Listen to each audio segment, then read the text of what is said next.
दिखाई नहीं दिए। आसमान में चंद्रमा की तरफ देखा तो चंद्रमा में जो कालिमा होती है, उस कालिमा को देख करके गोपियों ने रोना शुरू। अरे चंद्रमा, मुझको पता है कि तुम्हारे अंदर जो एक कालिमा है ना, यही हमारा कन्हैया है। हमारे कन्हैया को वापस कर दे। पेड़ पौधों से पागल हो करके पेड़ पौधों से रुदन करती है, और रुदन करती करती गोपियों ने एक गीत गाया है जिसको गोपी गीत कहा गया है। मैं आपको बताऊं, संसार में जितने भी गीत हैं, सभी गीतों में सर्वोपर सर्वोत्कृष्ट अगर कोई गीत है तो गोपी गीत है। और सभी गीतों को इसी गोपी गीत से ही आशीर्वाद मिला है। ये जो गीत है एक साधारण गीत नहीं है। अगर इस गीत को हम लोग अपने घर में रोज इसका पाठ करें तो हमारे ऊपर कभी जीवन में कोई विपत्ति नहीं आ सकती, कोई आपत्ति नहीं आ सकती। गोपियों ने जब देखा कि भगवान नहीं मिल रहे हैं, चारों तरफ खूब अच्छे से ढूंढ लिया, तलाश लिया, तब गोपियों ने ये गीत गाया है। जयति तेधिकम् जन्मना व्रजा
गोपियों ने आर्त भाव में रोते रोते इस गोपी गीत को जब गाया, गाते गाते गीत को गोपियां कात्यायनी माता के मंदिर में गई है।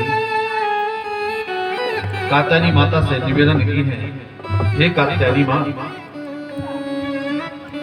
मैंने आज तक आपसे कुछ मांगा नहीं, लेकिन आज हमको मांगना पड़ रहा है। एक बात बताऊं, भरत जी जब राम जी को बनाने जा रहे थे ना, प्रयागराज में जब भरत महाराज पहुंचे तो भरत जी ने प्रयागराज से भीख मांगा था, जबकि ये राज धर्म के विरुद्ध है। कोई राजा भीख मांगे, मांगहूं भीखे त्याग निज धर्म और आरत काहन करिय कुकर्म। आर्त भाव में व्यक्ति दुखी होकर के कौन ऐसा कुकर्म नहीं कर सकता है, महाराज वही मैं कर रहा हूं। प्रयागराज महाराज ने कहा बताओ क्या चाहिए। तो भरत जी ने कहा कि अर्थन धर्म न काम रुचि, हमको क्या नहीं चाहिए पहले आप सुन लीजिए। मैं आपके पास भिक्षा मांगने आया हूँ, हम संसारिक वस्तुओं की कामना नहीं करते हैं, हमको धन नहीं चाहिए, हमको राज्य नहीं चाहिए। अर्थन धर्म न काम रुचि, और हमको गति भी नहीं चाहिए, मोक्ष भी नहीं चाहिए। गति न चाहो निर्वाण, जन्म जन्म सिया राम पद, यह वरदान नया। जन्म जन्मांतर तक भगवान श्री सीताराम जी के चरणों में हमारी निष्ठात्मक प्रीति बनी रहे, भगवान श्री सीताराम जी के चरणों में हमारा मन लगा रहे, और हमको कुछ नहीं चाहिए। आज गोपियां कात्यायनी माता के सामने आकर के कहती है मैया आज तक मैंने कुछ आपसे कहा नहीं, लेकिन आज हमको कहना पड़ रहा है। और क्या मांगी है कि कात्यायनी महामाये महायोगिन्यधीश्वरी नंद गोप सुतम देवी पतिम में कुरुते नमः। ये कात्यायनी मंत्र है, जो कन्या जिसका विवाह न होता हो वो कन्या अगर इस मंत्र का जप करे तो उसको मनोनुकूल घर भर की प्राप्ति होती है। और कई जगह तो कन्या के पिता भी इसका अनुष्ठान ब्राह्मणों से करवाते हैं। इसका अनुष्ठान करवाया जाए तो कन्या का विवाह शीघ्र और उसके अनुकूल हो जाता है। कात्यायनी महामाये महायोगिन्यधीश्वरी नंद गोप सुतम देवी पतिम में कुरुते नमः। ये कात्यायनी मंत्र है। तो गोपियों ने कात्यायनी माता के मंदिर में जाकर के वरदान मांगा है। अब जैसे झुककर प्रणाम करने लगी तो कात्यायनी माता के हाथ में जो फूल था ना, वो वहां से धीरे से आकर के राधा जी के माथे पर गिर गया। मानो कात्यायनी माता ने आश्वासन दिया है कि चिंता न करो, बस कुछ ही देर में भगवान मिलने वाले हैं। और जैसे ही मंदिर से बाहर निकली तो सीढ़ियों पर कन्हैया खड़े होकर मुस्कुरा रहे थे, बोले राधे सर भगवान की। भगवान दौड़ करके गोपियों ने उनको अंग से भर लिया और फिर भगवान सबके साथ रास किए। अब ये रास की जो लीला है ये श्रीमद् भागवत महापुराण में 5 अध्यायों में वर्णन है, इसलिए इसको रास पंचाध्यायी बोलते हैं। अब तो महाराज गोपियों का जब मन करता था ना तब कन्हैया के पास पहुंचती थी, कन्हैया थोड़ा सा रास हो जाए, तो भगवान रास करते थे। और कल मैंने कहा था ना कि शेष महेश गणेश दिनेश सुरेश हूँ जाई निरंतर ध्यावहि, ताहि अनादि अनंत अखंड अछेद भेद सुभेद बतावे, नारद ते सुख व्यास रटे पचिहारी तहु पुनि पारे न पावे, और ताही अहीर की छोहरिया छचियावर छाछ पे नाच नचावे। कोई भी गोपी भगवान को अपने घर बुला करके थोड़ा सा माखन खिला करके और ठुमक ठुमक नाच देख लेती थी।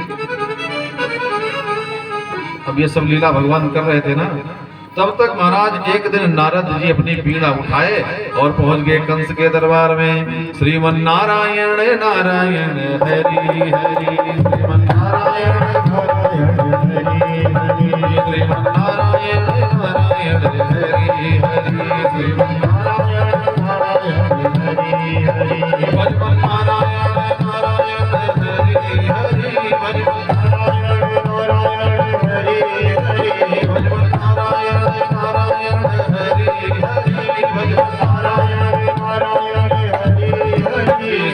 नारायण नारायण हरि हरि नारायण नारायण हरि हरि नारायण नारायण हरि हरि नारायण नारायण हरि।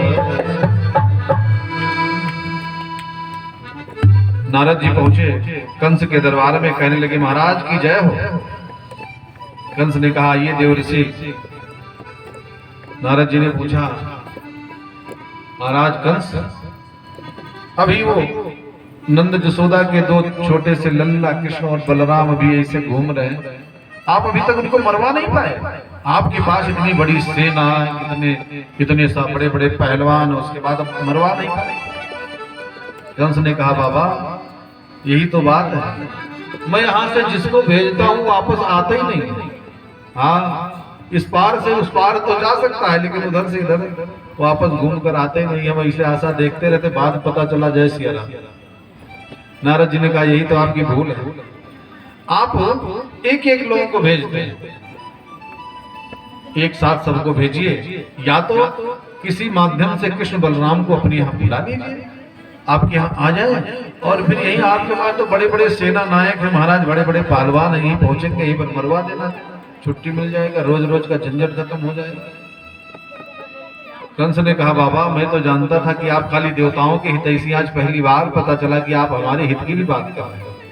नारद जी ने कहा हम हित ही की बात करते हैं, किसी के हित की बात नहीं करते। और रात्रि में कंस अक्रूर जी के पास आया है।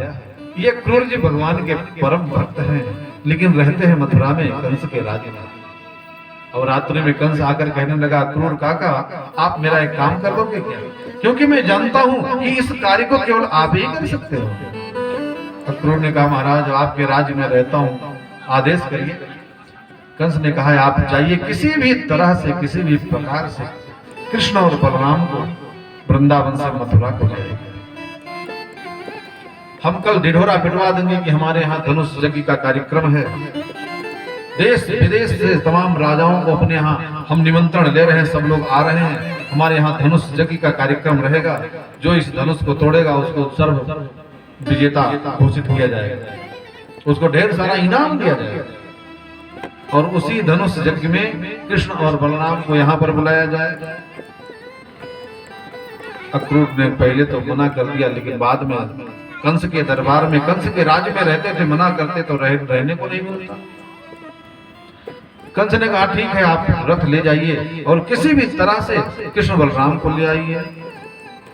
अक्रूर काका मन में सोचने लगे कि इतना बड़ा अपराध मैं कैसे कर सकता हूं, इसके पास इतनी बड़ी सेना है, इतने बड़े बड़े पहलवान इसके पास है, कुबलया पीर नाम का हाथी है जो एक साथ कई हजार लोगों को मार सकता है, और कहीं कृष्ण बलराम को मैं यहाँ पर ले आया और इस पापी ने, इस आदमी ने उनको मार दिया, तो मैं तो अपने आप को कभी क्षमा नहीं कर पाऊंगा।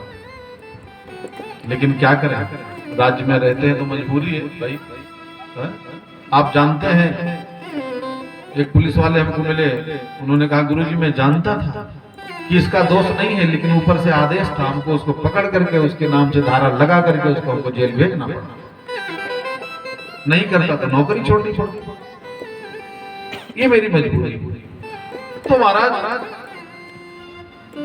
अक्रूर जी गए हैं, शाम के समय जाकर के नंद बाबा के घर पहुंचे। नंद बाबा तो कहीं गए थे, कृष्ण बलराम भी कहीं खेलने गए थे, मैया यशोदा घर पर थी। यशोदा मैया ने अक्रूर काका का स्वागत किया, आइए। अभी आते ही होंगे, और थोड़ी देर के बाद में जब नंद बाबा पहुंचे तो अक्रूर काका ने उनको सारी बात बताई। अक्रूर काका ने कहा नंद बाबा आप तो जानते ही हैं कि आपके यहाँ कृष्ण और बलराम ये देवकी और वसुदेव के धरोहर बेटे हैं, आपके यहाँ कुछ दिन सुरक्षित रहने के लिए भेजा गया था, आज मैं उनको लेने आया हूँ। इस बात को जैसे नंद बाबा सुने, उनके पैर के नीचे की जमीन खिसक गई। जसोदा मैया जोर जोर से रोने लगी, हम अपने लाला को कहीं भेजेंगे नहीं, हम अपने लाला को कहीं जाने नहीं देंगे, हमने बचपन से उनको पाला है और पाल पोस करके जब बड़ा किया, तो अब ये कौन देवकी वसुदेव, ये कौन होते हैं? अक्रूर काका ने बहुत समझाया, देखिए, उन्होंने जन्म दिया है, उनका पूरा अधिकार है, इसलिए आपको भेजना ही पड़ेगा, इसमें आपका कुछ चलेगा नहीं। अक्रूर काका ने नंद बाबा को समझाया, जसोदा मैया को समझाया। इसी तरह से रात्रि जब बीती, सुबह ही पूरे नगर में यह हल्ला हो गया कि कोई अक्रूर नाम का व्यक्ति आया है कृष्ण बलराम को ले जाने के लिए। ग्वाल बाल और गोपियां आकर के चारों तरफ से घेर ली। अरे अक्रूर, ये तुम्हारा नाम अक्रूर किसने रख दिया? तुम्हारा नाम तो क्रूर होना चाहिए, जो हमको हमारे गोविंद से अलग कर देगा। मैया जसोदा कन्हैया का हाथ पकड़ करके रोने लगी, लाला एक बार तुमने मटका फोड़ दिया था, उस मटके को फोड़ने के कारण मैंने तुमको उखल में बांध दिया था। कन्हैया, उस बात को तो भूल जाना, उस बात को तो याद मत करना। भगवान ने कहा, मैया उसी बात को तो मैं कभी भूलूंगा नहीं, क्यों संसार में किसी के अंदर वो साहस नहीं है जो हमको बांध दे, लेकिन आपकी उस प्रेम की रस्सी ने हमको जकड़ करके बांध दिया। उसी दिन से हमारा नाम दामोदर हो गया। मैया जसोदा रोने लगी। कन्हैया ने बहुत सुंदर बात कहा है, राधे श्याम जी की एक बड़ी सुंदर लाइन है। कन्हैया ने कहा, मैया मैं जा तो रहा हूं, लेकिन जब तुम याद करोगी तो मैं इसी जमुना जी के किनारे तुम्हारे पास आ जाऊंगा तुमको मिलने। कन्हैया कहते हैं कि अब तक गोपाल कहाया हूँ, फिर भी गोपाल कहाऊंगा। अब तक गोपाल कहाया, फिर भी गोपाल कहाऊंगा। अब तक गोपाल कहाया हूँ, फिर भी गोपाल कहाऊंगा। अब तक गोपाल कहाया, फिर भी गोपाल कहाऊंगा। जब ठहरोगी तुम ध्यान लगा, तो जमुना तट मिल जाऊंगा। जब ठहरोगी तुम ध्यान लगा, तो यमुना तट पर आऊंगा। जब ठहरोगी तुम ध्यान लगा, तो जमुना तट मिल जाऊंगा। जब ठहरोगी तुम ध्यान लगा, तो यमुना तट मिल जाऊंगा। मैया अब तक मैं गोपाल आया, आगे ऐसा नहीं कि वहां जाने के बाद में हम अपना नाम बदल देंगे, वहां पर भी हमको लोग गोपाल गोविंद ही कहेंगे। हे मैया, जब तुमको याद आएगी तो जमुना जी के किनारे आकर के एक बार अपने कन्हैया को याद करना, मैं वहीं पर आ जाऊंगा। सुबह से शाम हो गई, भगवान ग्वाल वालों को, गोपियों को, नंद बाबा को, जसोदा को, राधा रानी को, सबको समझाते समझाते कोई मान ही नहीं रहा। किसी तरह से शाम तक समझा करके रथ पर बैठे और आगे बढ़े भगवान। अब शाम हो गया, अक्रूर काका को मन में मोह हो गया। अक्रूर काका ने कहा, देखो तो ये कन्हैया कितना निष्ठुर है, ये गोपियां इतना प्रेम करती हैं, इतना सारे लोग इनको चाहते हैं, और सबको एक मिनट में छोड़ करके चल दिया। कितना निष्ठुर कन्हैया है। भगवान ने सोचा कि अक्रूर काका के मन में थोड़ा सा भ्रम है, इसको तोड़ दूं। भगवान ने कहा, काका जी आप तो सुबह से स्नान भी नहीं किए ना, थोड़ा स्नान तो कर लीजिए। स्नान कर लीजिए तब चलते हैं। अक्रूर काका जब जमुना जी में स्नान करने के लिए आए और जैसे डुबकी लगाए, डुबकी लगा करके बाहर आए ना, तो देख रहे हैं कि वहां से रथ वथ सब गायब है। भगवान कन्हैया गोपियों के साथ, ग्वाल वालों के साथ क्रीड़ा कर रहे हैं, रास कर रहे हैं, खेल रहे हैं। अक्रूर काका ने कहा, वो हमारा रथ कहाँ गया? हम तो कहाँ पहुंच गए किस दुनिया में? वो तो भगवान ग्वाल वालों के साथ, गोपियों के साथ खेल रहे हैं। फिर दोबारा डुबकी लगाए और जब बाहर निकले तो देखिए भगवान रथ पर बैठकर मुस्कुरा रहे थे। अरे काका जी जल्दी करो, अभी चलना है मामा जी के यहाँ मेला में। अब तो महाराज अक्रूर के मन का भ्रम दूर हुआ। ये साक्षात नारायण है, इनका कंस कुछ बिगाड़ नहीं पाएगा, और ये सब लीला कर रहे हैं। आकर के अक्रूर का रथ को आगे बढ़ाए, लेकिन अब पीछे पीछे ग्वाल बाल भी लगे थे हजारों की संख्या में। कन्हैया हम भी चलेंगे मामा जी के यहाँ मेला देखने, हम भी मामा जी के यहाँ मेला देखने चलेंगे। अब किसी के कपड़े मैले कुचले थे, किसी के फटे थे, किसी के पुराने थे, सारे कपड़ों को देख करके कन्हैया ने कहा कि मामा जी के यहाँ तो इतना धनुष यज्ञ, इतना बड़ा मेला है, सारे लोग वहां पर अच्छे अच्छे कपड़े पहन करके आएंगे, और ये ग्वाल बाल हमारे साथ जो सखा है साहब ऐसे सबके कपड़े फटे पुराने ही हैं, क्या करें। तो देखे कि जमुना जी के किनारे एक धोबी जी कपड़ा धो रहे थे। तो धोबी जी कपड़ा धो रहे थे, भगवान ने कहा चलो अब काम बन गया, चलो धोबी जी से कपड़े लेते हैं। कहते भाई थोड़ी देर के लिए कपड़े दे दो, हम मेला देख करके आएंगे, आपके कपड़े वापस कर देंगे। तो धोबी जी के पास भगवान जाकर के कहने लगे, रे मामा जी राम राम। तो धोबी को ये बात पता था कि हमारे महाराज का पक्का बैरी है और महाराज किसी तरह से इसको मरवाना चाहते हैं। धोबी गाली देने लगा, अरे कृष्ण तुम्हारे माँ का पता नहीं, तुम्हारे बाप का पता नहीं, पैदा कहीं हुआ पहुंच गया कहीं, और गाली देने लगा। भगवान ने कहा, रे माता पिता की गाली देते हो, सो एक मुष्टि प्रहार किया, उसका उद्धार हो गया। बोले गोविंद भगवान की। भगवान ने कहा हम तो इनको मामा जी बोल रहे हैं और ये हमको गाली दे रहे हैं। अरे भाई मामा जी का मतलब हमारे माता जी का भाई, और हमारे माता जी को ही ये गाली दे रहा है। ऐसा मामा मुझको नहीं चाहिए। हाँ हमको ऐसा मामा चाहिए, हमको ऐसा मामा चाहिए कि जो हमारे माता पिता का सम्मान करे।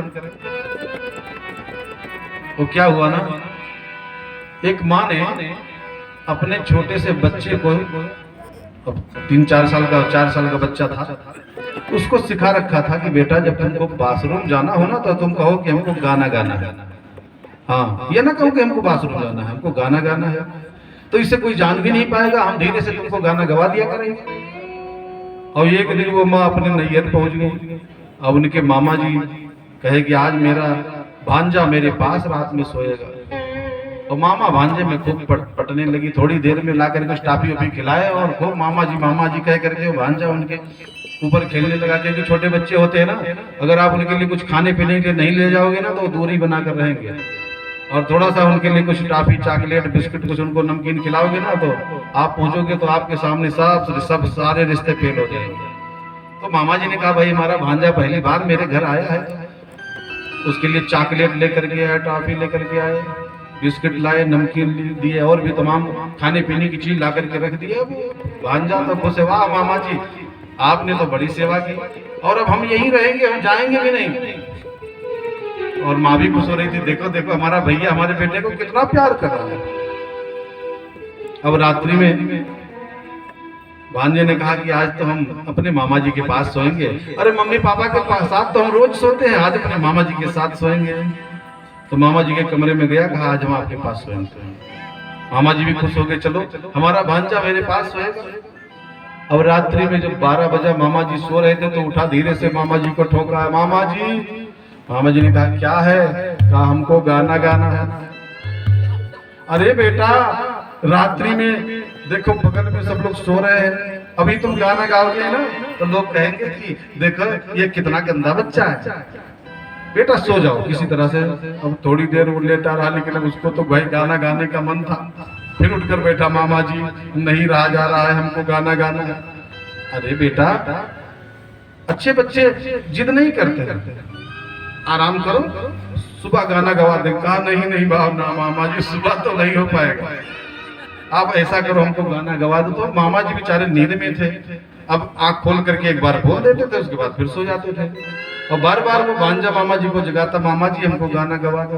तो मामा जी नींद में थे, उन्होंने कहा अच्छा ठीक है बेटा, धीरे से कान में हमारे गाना गा दो, उसके बाद में सो जाओगे गोविंद भगवान की। सो कान में गाना गा दिया।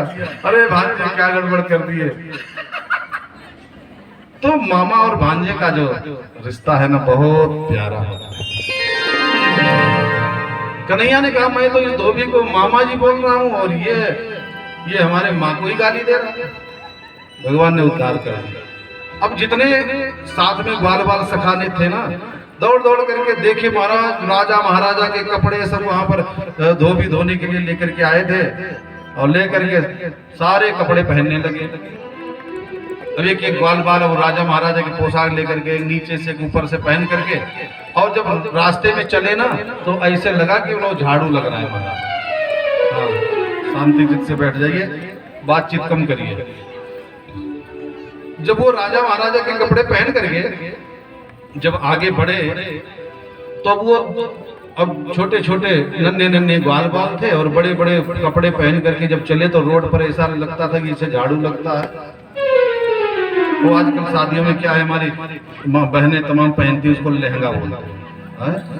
अरे महाराज, अगर 2-4 बहनें लहंगा पहन कर चली जाए तो आपको झाड़ू लगाने की जरूरत नहीं है। हाँ,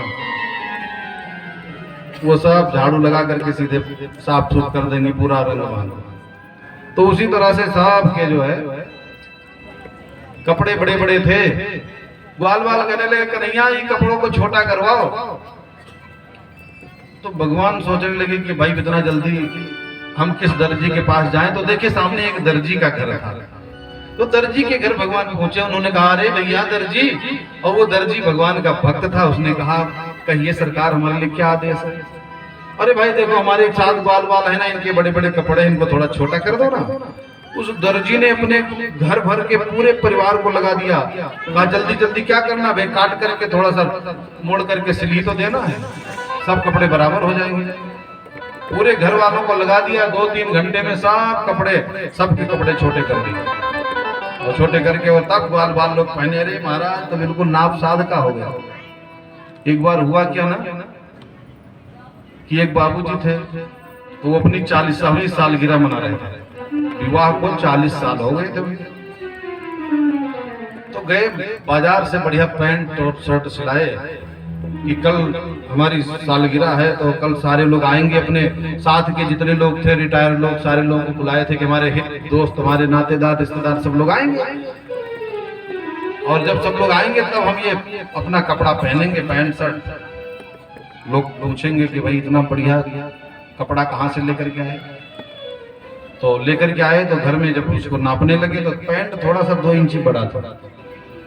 तो उन्होंने अपने पत्नी को बोला कि ऐसा करो कि 2 इंची पैंट छोटा कर दो। अब क्या बाजार में लेकर के जाएं, फिर छोटा करा करके लेकर आवे।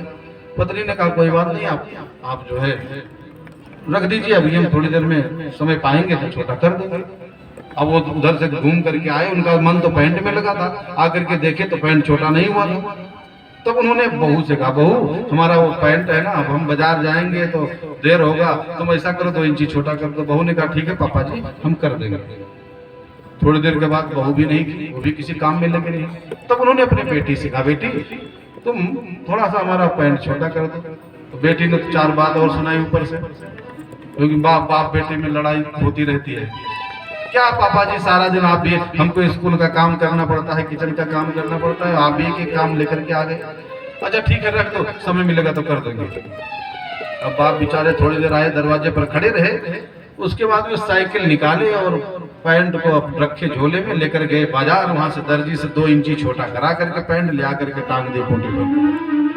और थोड़ी देर के बाद में इनकी पत्नी को याद आया, सारा दिन तो बड़बड़ाते हैं, और अगर कहीं पैंट छोटा नहीं हुआ तो कल और बड़बड़ाएंगे। तो वो गई 2 इंची पैंट को काटी और नीचे से मोड़ करके सिल करके ले जाकर के लटका दी।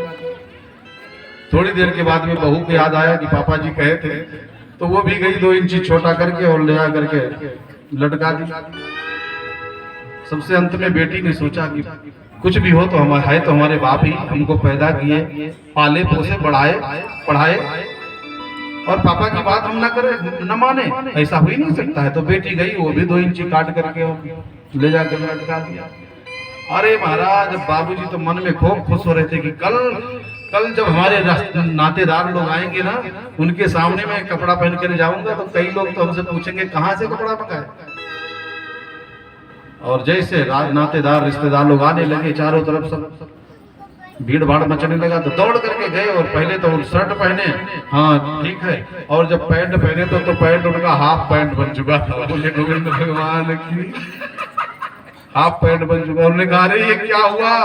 बोले आप ही तो कहे थे, पत्नी ने कहा आप कहे थे करने के लिए, हमने कर दिया। बेटी ने कहा हमने कर दिया, बहू ने कहा हमने कहा। अरे भाग्यवान, हम भी करा लेकर के आए थे। तो इस तरह से सेवा भी ठीक नहीं होती।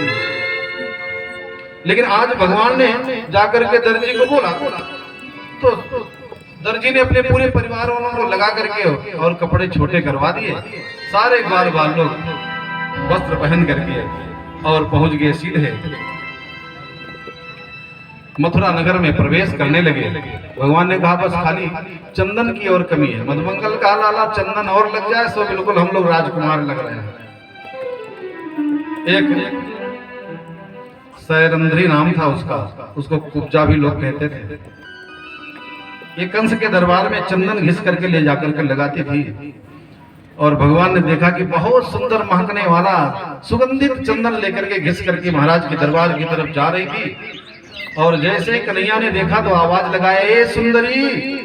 उसने देखा यहाँ कोई सुंदरी तो नहीं है और हम हैं तो हम एकदम कुरूपा है। भगवान ने कहा आप एक को बुला रहे हैं। वो पास में आकर कही लाला लेकिन हम तो सुंदर नहीं है। कहे आइए हम आपको सुंदर कर देते लेकिन हमको चंदन लगाओ। तो बड़े ही प्रेम से कुब्जा ने भगवान को चंदन लगाया और जैसे चंदन लगाने के लिए हाथ ऊपर किया ना, भगवान धीरे से उसके पैर पर अपना पैर रख दिए और उसका ठोड़ी पकड़ करके सीधा कर दिया। 3 जगह से टेढ़ी थी सीधी हो गई और भगवान का स्पर्श होने मात्र से उसका शरीर एकदम सुंदर हो गया। बोले गोविंद भगवान जब शरीर सुंदर हुआ ना, भगवान का पैर पकड़ ली। महाराज आपने हमको इतना सुंदर किया है, हमको स्वीकार भी कीजिए। भगवान ने कहा अभी तो जा रहे हैं, मामा जी के धनुष यज्ञ में वापस आएंगे तब देखेंगे। तो भगवान आगे बढ़े। अच्छा कंस को 1-1 मिनट का खबर मिल रहा है, पूरा राडार यहाँ से वहां तक पूरा सब मौजूद है उसके पास। इस समय कृष्ण बलराम कहाँ पहुंचे हैं, क्या कर रहे हैं। अब देखते देखते भगवान जब अंदर प्रवेश किए ना तो वहां तमाम राजा महाराजा लोग बैठे थे। वहां पर धनुष रखा गया था, राजाओं का परिचय हो रहा था। और तब तक कृष्ण बलराम खेलते खेलते वहां पर पहुंच गए। उन्होंने कहा भाई थोड़ा देखे तो कि धनुष छुए तो कैसा है। लोगों ने कहा अरे बालक तुम्हारे बस की बात नहीं है, ये धनुष विशाल है, कोई बलवान ही इसको तोड़ेगा। भगवान पहुंचे, उसको उठाए और उठा करके एक क्षण भी नहीं लगा, उठा करके तोड़ करके फेंक दिए। बोलिए गोविंद भगवान की। लेत उठावत खींचत गाड़े काहू न लगावे कि सब ठाड़े। उठावत खींचत गाड़े काहू न लगावे कि सब ठाड़े। दही क्षण राम माथि धन तोरा है भुवन न भोर कटोरा। दही क्षण राम माथि धन तोरा उठावत खींचत गाड़े काहू न खावे कि सब ठाड़े। उठावत खींचत गाड़े काहू न खावे कि सब ठाड़े। जिस प्रकार से राम जी ने जनकपुर में जाकर के एक क्षण में धनुष को उठाकर तोड़कर फेंक दिया था, ऐसे भगवान श्याम सुंदर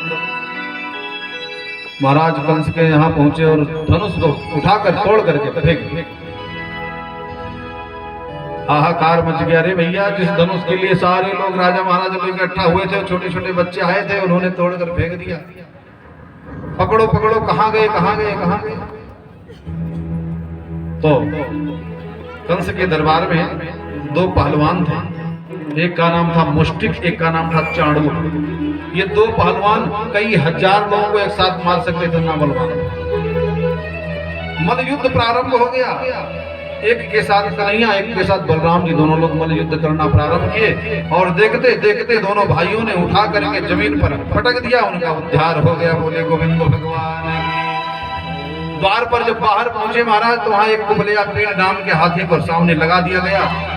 अब वो चिंगाड़ मारता हुआ हाथी उधर से कृष्ण बलराम जी की तरफ दौड़ा। भगवान ने उसका सूंड पकड़ा और उठा करके जमीन पर पटक दिया, उसका उद्धार हो गया। कंस महाराज के यहाँ जितनी सेना थी सब भगवान के पास आकर के घेर ली चारों तरफ से। बलराम जी के पास एक हल और एक मूसल था। हल जोतने का काम करता है। बलराम जी हल से इसे पकड़ करके सबको एक साथ खींच लिया और मूसल से पकड़ कर कोट दिए। बोले गोविंद भगवान। अब तो कंस महाराज को चिंता होने लगी। उन्होंने कहा आज तो भैया गड़बड़ हो गया। कंस ऊंचा आसन लगा करके सिंहासन पर जाकर के बैठा। भगवान छलांग मार करके कंस के पास पहुंचे और केस पकड़ करके कंस का कन्हैया ने जब नीचे खींचा, कंस ने जोर से चिल्ला करके कहा, अरे कृष्ण हमारे केस को छोड़ दे, हमारे बाल को छोड़ दे। भगवान ने कहा, मामा जी जब आप हमारी माता देवकी के बाल को पकड़ करके खींचे थे तो इसी तरह से दर्द हुआ होगा। और देखते देखते भगवान ने एक मुष्टि का प्रहार कंस के वक्षस्थल पर किया है और उसका उद्धार हो गया। बोलिए गोविंद भगवान की जय हो। तो देवता लोग आसमान में आकर के पुष्प की वर्षा किए।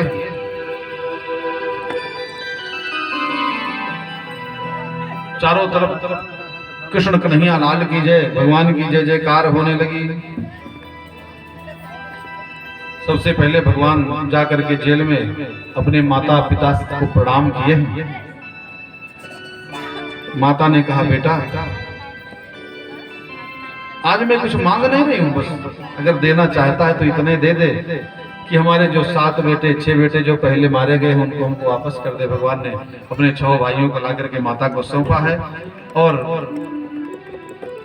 उग्रसेन महाराज को ले जाकर के मथुरा के गद्दी पर भगवान ने आरूढ़ कराया। जिस उग्रसेन को कंस ने जेल में बंद कर रखा था, उग्रसेन को मथुरा के गद्दी पर बैठाया गया और भगवान का यज्ञोपवीत संस्कार हुआ।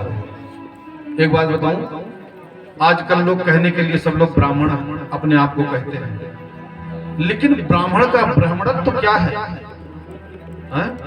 हम शुक्ला जी हैं, हम तिवारी जी हैं, हम मिश्रा जी हैं, हम दुर्वे जी हैं, हम चौबे जी हैं, हम फला जी हैं, हम धमाका जी हैं, लेकिन ब्राह्मण का ब्राह्मणत्व तो क्या है? जिनके सिर में शिखा ना हो, जिनका माथे पर चंदन ना हो, जिनके कंधे पर यज्ञोपवीत ना हो, जिनके आंगन में तुलसी का पेड़ ना हो, वो अपने आप को ब्राह्मण कहने के काबिल नहीं और उनके अंदर ब्राह्मणत्व तो है ही नहीं। आंगन में तुलसी, माथे पर तिलक, सिर पर शिखा और यज्ञोपवीत। और यज्ञोपवीत तो सबको, कुछ लोग कहते हैं, किसी ब्राह्मण से हम पूछे, अरे आप तो ब्राह्मण हैं और यज्ञोपवीत नहीं पहने। बोले महाराज वो स्नान करने गए थे ना तो निकाल करके रख दिए थे, भूल गए। हमने कहा बेटा ये बात बहुत पुरानी हो गई, ये कहो कि हम इसका पालन नहीं कर रहे हैं। एक बात बताओ, अगर जो लोग यज्ञोपवीत का अक्षरशः पालन करते हैं, उनका यज्ञोपवीत संस्कार हुआ है और यज्ञोपवीत का पालन करते हैं, कभी उनकी अकाल मृत्यु नहीं हो सकती है, कभी उनको लकवा नहीं मार सकता है, बस उसका पालन करें। कभी उनके ऊपर आसमान वाली बिजली नहीं गिर सकती है, ये सब प्रमाण है। लेकिन उसका पालन जब करें तब पता चले कि जब गए और लघुशंका कर लिया तब याद आया, अरे जनेऊ भी पहने थे, अशुद्ध हो गई तो दूसरी जनेऊ पहने। इसलिए जो ब्राह्मण होते हैं ना, वो 1-2 जनेऊ अपने पास रखे रहते हैं। तो भगवान कृष्ण और बलराम का यज्ञोपवीत संस्कार हुआ और यज्ञोपवीत संस्कार हुआ। इसके बाद दोनों भाई चले गए गुरुकुल में पढ़ने। अल्पकाल में दोनों भाइयों ने सांदीपन गुरु के यहाँ जाकर के शिक्षा ग्रहण किया। एक बात बताओ, महाराज के पास किसी चीज की कमी नहीं थी। उग्रसेन महाराज अगर चाहते तो अपने घर तमाम गुरुओं को बुला देते। अयोध्या में महाराज दशरथ के पास किसी चीज की कमी नहीं थी, चाहते तो 1 नहीं 1000 गुरु लगा देते। लेकिन महाराज दशरथ के पुत्र राम गुरु के घर पढ़ने गए हैं। गुरु गृह गए पढ़ने रघुराई, अल्प काल बीत्या सब आई। गुरु गृह गए पढ़ने रघुराई, अल्प काल बीत्या सब आई।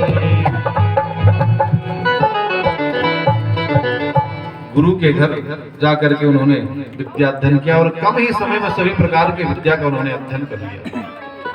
आज हमारे घरों में हमारे बच्चे पढ़ने में कमजोर हो जाएं, उनकी माँ या उनके पिता या उनके घर का कोई सदस्य बच्चे का हाथ पकड़ करके 3 बार इस मंत्र को, इस चौपाई को उनके बुलावे, गुरुग्रह गए पढ़न रघुराई, अल्पकाल विद्या सवाई।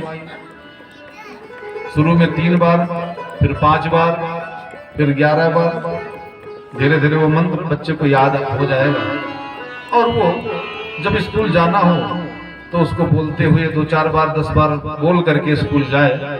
जो पढ़ेगा उसको याद भी हो जाएगा, उसकी बुद्धि भी विकसित होगी और वो लड़का विद्वान बनेगा, अपने क्षेत्र में प्रथम नंबर हासिल करेगा। प्रैक्टिकल कर लेना हमने कई लोगों को कराया है। तो महाराज दशरथ के पास किसी चीज की कमी नहीं थी, वो चाहते तो तमाम गुरु अपने घर पर लगा देते, लेकिन नहीं, राम जी गुरु के घर गए, गुरुगृह गए पढ़न रघुराई। आजकल हम लोग गुरु को अपने घर बुलाते हैं बच्चों को ट्यूशन ही पढ़ाने के लिए है? मैं आपको बताऊं, महाभारत में 5 पांडव और गांधारी के 100 बेटे, ये लोग ट्यूशन ही पढ़े थे।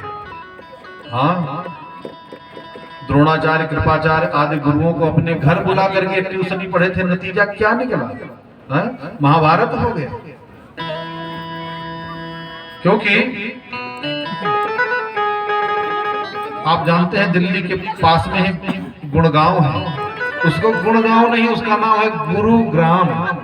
उसका नाम है गुरुग्राम, जहां पर कृपाचार्य द्रोणाचार्य आदि जो पांडवों के गुरु लोग थे, उनके लिए रहने के लिए वहां आश्रम बनाया गया। वो लोग वहीं पर रहते थे।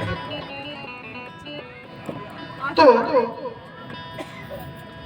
कृष्ण और बलराम गए हैं, कम समय में सांदीपन गुरु के घर शिक्षा प्राप्त किए हैं और वहीं पर इनकी मित्रता सुदामा जी से हुई। सुदामा जी से गुरु के वहीं पर रह करके इन्होंने मित्रता किया है और भगवान आज अपने मथुरा वापस आ गए। भगवान जब मथुरा वापस आए ना, तो भगवान को गोपियों की बड़ी याद आती है। सीढ़ी यहाँ से हटा दीजिए, हाँ इनको नीचे उतार करके हटा दीजिए, जो बार बार चढ़ेंगे ना, बार बार सीढ़ी को दूर कर देंगे। बोलिए गोविंद भगवान की। तो महाराज एक दिन कन्हैया मथुरा की तरफ देख करके रो रहे थे। उद्धव जी आए, उद्धव जी ने कहा, सरकार क्या बात है, किसकी याद में आप खोए हुए हैं? कन्हैया कहने लगे, उद्धव मोहि ब्रज विसरत नाही। जब से मैं वृंदावन से आया हूं, बार बार हमको ब्रजमंडल की याद आती है, क्योंकि अनन्य ममतां विष्णु ममता प्रेम संगतः भाव सैव संगात्मा बुधै प्रेम निगद्यते। जो लोग भी भगवान को अनन्य भाव से याद करते हैं, भगवान भी उनको याद करते हैं। और जब गोपियां, मैया जसोदा, बाल बाल सब लोग वहां पर रोते हैं ना, तो भगवान को जैसे बेचैनी होने लगती है। और भगवान मथुरा में हैं, लेकिन वृंदावन की तरफ देख करके भगवान रो रहे हैं। उद्धव जी समझाए, क्या बात है, काहे के लिए इतना परेशान हो रहे? भगवान ने कहा कि हंस सुता को सुंदर कलरो और कुंजन की छाही, उद्धो मोहि ब्रज बिसरत नाही। बार बार हमको वृंदावन की याद आती है, क्या करें? तो उद्धव जी ने कन्हैया को समझाया, देखो महाराज, आप तो पार ब्रह्म हो, हम तो आपको कुछ बोल नहीं सकते हैं, लेकिन हम इतना ही कहेंगे कि ये सब माया है। गो गोचर मह जह लग जाई, सो सब जानो माया भय। मैं आपको नहीं समझा सकता हूं, लेकिन आप परेशान मत हो, अभी आपको बहुत कुछ करना है। भगवान ने कहा, उद्धव, हम तो समझे समझाए हैं, लेकिन जो गोपियां हमको याद करती हैं, जब वो मुझको याद करेंगी तो हम कैसे हम बिना उनके रह पाएंगे? तो उद्धव ने कहा, प्रभु एक बार हमको आप आदेश कर दो ना, मैं जाकर के एक ही दिन में बाल बाल और गोपियों को एक ही दिन में समझा करके आ जाएंगे। क्योंकि उद्धव को अपने ज्ञान का अहंकार है कि मेरे पास ज्ञान है, मैं चाहूंगा जिसको जैसा चाहूंगा उसको ऐसा समझा दूंगा। महाराज, भगवान ने उद्धव से कहा, ठीक है, आप जाइए उन गोपियों को समझा दीजिए कि वो गोपियां हमको याद ना करें। अगर वो मुझको याद नहीं करेंगी ना, तो हम कभी परेशान नहीं होंगे। उद्धव ने कहा, ठीक है। रथ लेकर के उद्धव जी चल दिए। गोपियां जमुना के किनारे बैठी हुई थी। जब देखी कि रथ आ रहा है तो सोची कि हमारे कन्हैया आ रहे हैं। दौड़ती हुई गोपियां पहुंची जब रथ के पास, तो देखी वहां तो कोई दूसरा बैठा था। निराश होकर के जाकर के बैठ गए। इन गोपियों का क्या काम था? सुबह आती थी जमुना जी के किनारे, सुबह आकर के बैठती थी, पूरा दिन भगवान की प्रतीक्षा करती थी। नहीं आते थे तो शाम को फिर घर पर चली जाती थी। दूसरे दिन फिर आकर के यही इनका काम था, क्योंकि कन्हैया तो कहकर गए थे कि हम परसों आएंगे, लेकिन बरसों बीत गया, कन्हैया आए नहीं। भगवान की याद में सारी गोपियां रोती रोती सुबह से शाम तक फिर वापस घर चली जाती थी। और आज जब उद्धव जी आए, उद्धव जी को देख करके गोपियां फिर निराश हो गई। उद्धव जी ने पूछा, गोपियों, मैया जसोदा का घर बताओगी क्या? गोपियों ने कहा, बाबा, ये जो पानी का पनारा देख रहे हो ना, ये पानी का पनारा जहां से निकला है, इसके किनारे किनारे चले जाओ, जहां ये खत्म है वहीं जसोदा मैया का घर है। उद्धव जी ने कहा, मैं समझा नहीं। गोपियों ने कहा कि जिस दिन से कन्हैया गए हैं, उसी दिन से मैया जसोदा बैठ करके रोती हैं, सुबह से लेकर शाम तक। उनकी आंखों की रोशनी कम हो गई। और ये जो पनारा है ना, ये कोई पनारा नहीं है, ये उन्हीं के आंखों के अश्रुधार हैं जो जाकर के जमुना जी में मिल रहे हैं।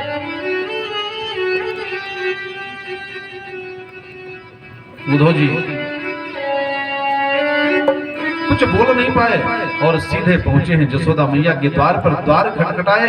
मैया जसोदा ने कहा कि अरे हल्ला मत करो, द्वार धीरे धीरे खटखटाओ, मेरा लाला उठ जाएगा। उद्धव जी ने कहा, मैया, आपका लाला तो कब का कहीं चला गया। किस लाला की बात करती हो? किस लाला की बात करती हो? जसोदा मैया आकर के उद्धव के सामने हाथ जोड़ करके रोने लगी। कहने लगी, उद्धव, मैं जब भी आंगन में आती हूँ तो हमको ऐसा लगता है कि मेरा लाला पालने पर सो रहा है, और अभी हम कहीं खटपट करेंगे तो कहीं हमारा लाला जग न जाए। अनन्य ममतां विष्णो ममता प्रेम संगता, भाव सेव संरात्मा उधई प्रेम निगद्यते। उद्धव जी समझाने गए थे, वहां पर भी उद्धव जी कुछ बोल नहीं पाए। उद्धव जी ने कहा, मैया, हमको राधा रानी से मिलना है। मैया ने कहा, चले जाओ मधुबन में, वहीं पर राधा रानी आपको मिल जाएंगी।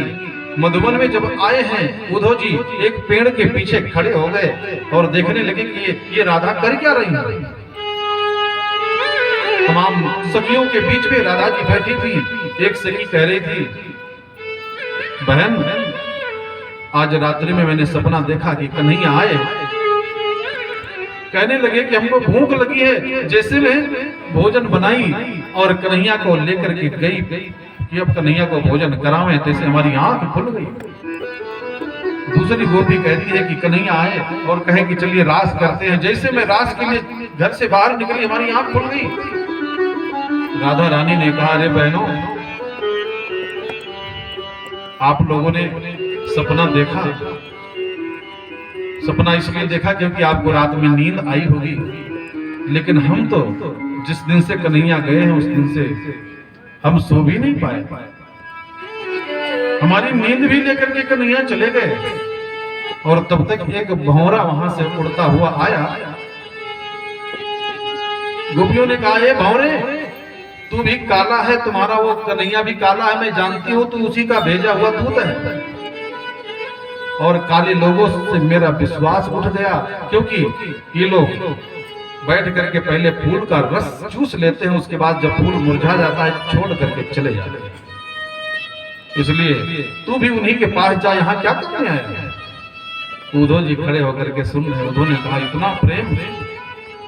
उद्धव जी का पीताम्बर पेड़ के बगल से दिखाई पड़ा। सारी गोपियां जाकर के उनको घेर ली। अरे महाराज, आप कौन हैं? उद्धव जी ने कहा कि हम कन्हैया के द्वारा भेजे हुए दूत हैं, हमको भगवान ने भेजा है, कन्हैया ने भेजा है। गोपियों ने चारों तरफ से घेर लिया। उद्धव, हमारे लिए क्या कहे हैं? हमको भी कुछ कह रहे थे क्या? हमारे बारे में कुछ कह रहे थे क्या? उद्धव ने कुछ कहा नहीं। उद्धव ने कहा, देखो गोपियों, तुम लोगों की जो पागलपंती है ना, तुम लोग जो भगवान को, कन्हैया को इतने अनन्यता से जो चाहती हो ना, अपने मन को अपने इष्ट में लगाओ, क्योंकि अगर मन तुम्हारा विचलित होगा तो तुम कुछ कर नहीं पाओगी।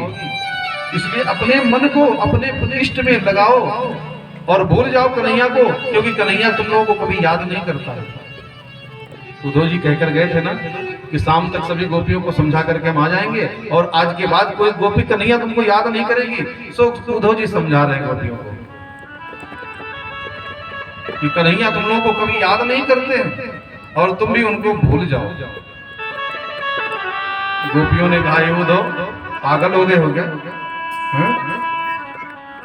किस मन से हम कुछ सोच पाए, क्योंकि एक मन तो था वो कन्हैया के साथ चला गया। आप कहते हो कि अपने मन को अपने इष्ट में लगाओ। यक मन रहो सो गयो श्याम संग, अब को आराधे ईस। उधो मन न भयो 10-20। अरे भाई, मन कहीं 10-20 तो थोड़ी होता है, एक ही तो मन होता है जो मन कन्हैया के साथ चला गया। और गोपियों ने इतना सुंदर विरह में जो उद्धव को कह करके सुनाया, उद्धव बेचारे स्तब्ध रह गए। गोपियों ने कहा, ये तो प्रेम की बात है उद्धव, ये तो प्रेम की बात है उद्धव, बंदगी तेरे बस की नहीं है। ये तो प्रेम की बात है उद्धव, बंदगी तेरे बस की नहीं है। ये तो प्रेम की बात है उद्धव, बंदगी तेरे बस की नहीं है। ये तो प्रेम की बात है उद्धव, बंदगी तेरे बस की नहीं है। यहाँ सर्द के होते हैं सौदे, यहाँ सर्द के होते हैं सौदे, आस की इतनी सस्ती नहीं है।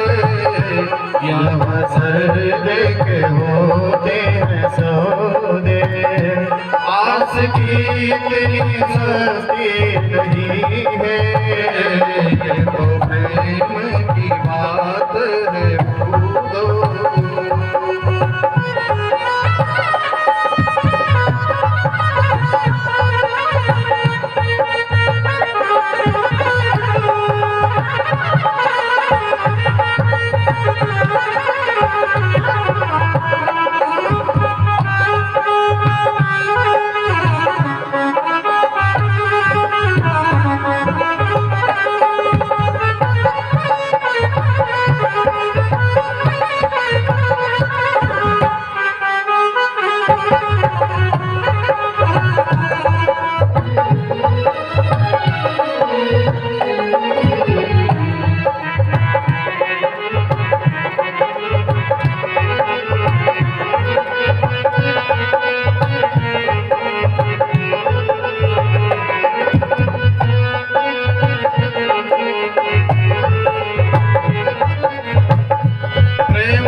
पूछा, उनकी पूजा में सुन ले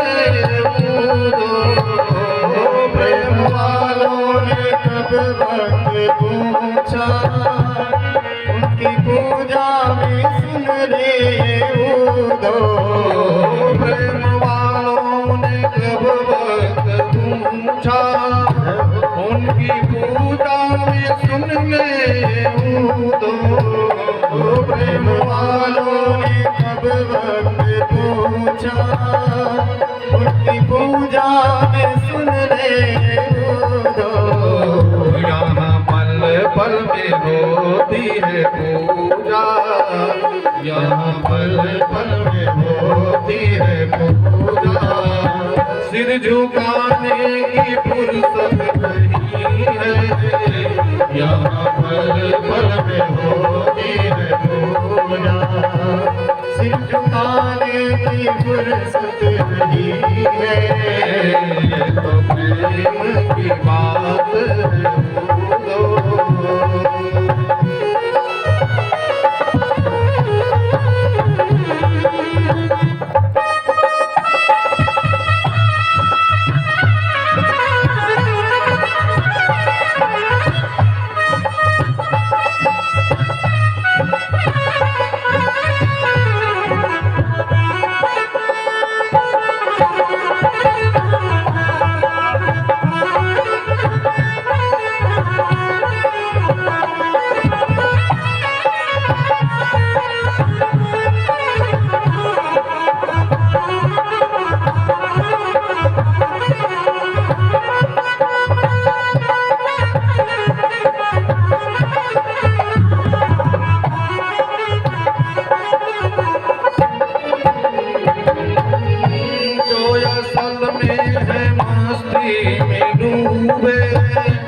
उन्हें क्या परवाह जिंदगी की, जो असल में मस्ती में डूबे। उन्हें क्या परवाह जिंदगी की, जो असल में है मस्ती में डूबे। उन्हें क्या परवाह जिंदगी की, जो असल में है मस्ती में डूबे। उन्हें क्या परवाह जिंदगी की, जो तैरती है चढ़ती है मस्ती, जो तैरती है चढ़ती है मस्ती, वो हकीकत में बसती नहीं है। जो तैरती है चढ़ती है मस्ती, वो हकीकत की मस्ती नहीं है। तो प्रेम की बात है।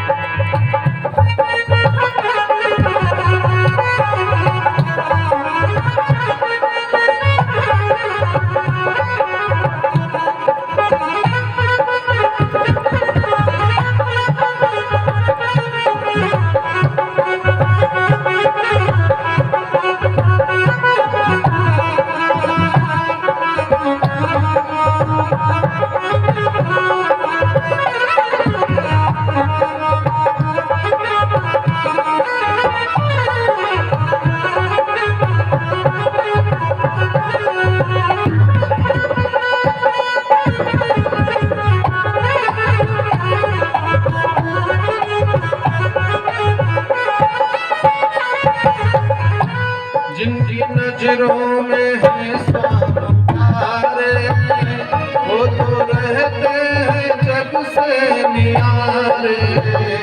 जिनकी नजरों में है सब प्यारे, वो तो रहते हैं जग से न्यारे।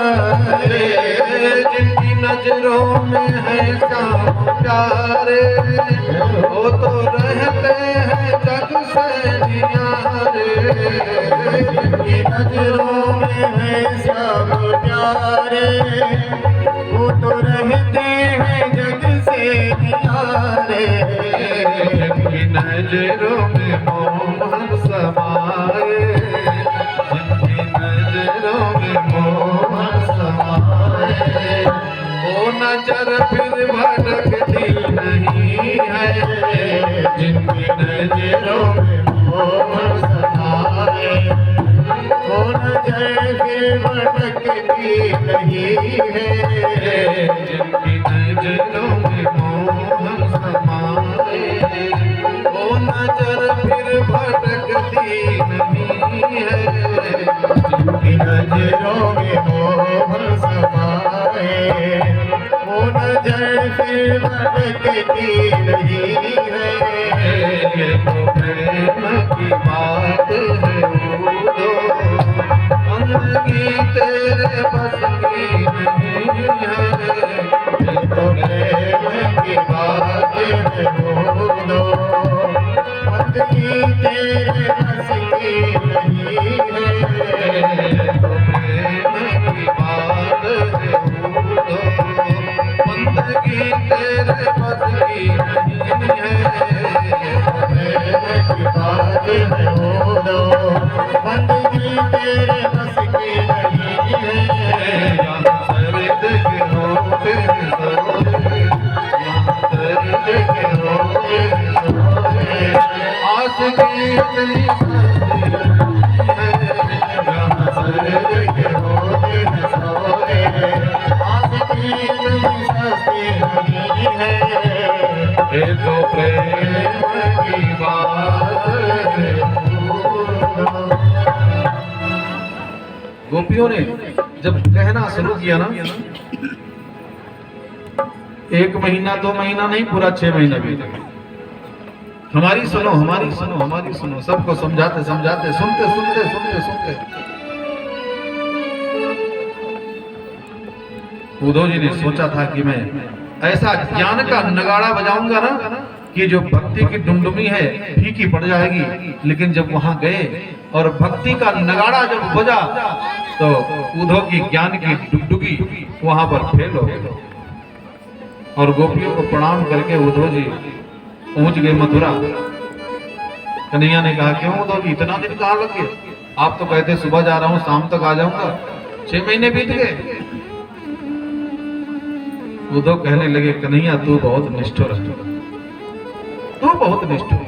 भगवान ने कहा, यही तो हम समझाना चाह रहे थे, क्योंकि ये गोपियां अगर चाहती तो सुबह से शाम तक 3 बार मथुरा जाकर के वापस आ जाती है। बहुत ज्यादा दूरी नहीं है, मथुरा वृंदावन जो लोग गए होंगे पास में ही, लेकिन नहीं, कन्हैया कहकर गए थे, गोपियों तुम लोग यहीं पर रहना, तुम्हारा स्थान यहीं है, हम आएंगे तुमसे मिलने। और भगवान जब नहीं आए तो गोपियां भी वहीं पर रहीं, एक को बार गई नहीं मिलने। किसी कवि ने बड़ा सुंदर कहा है,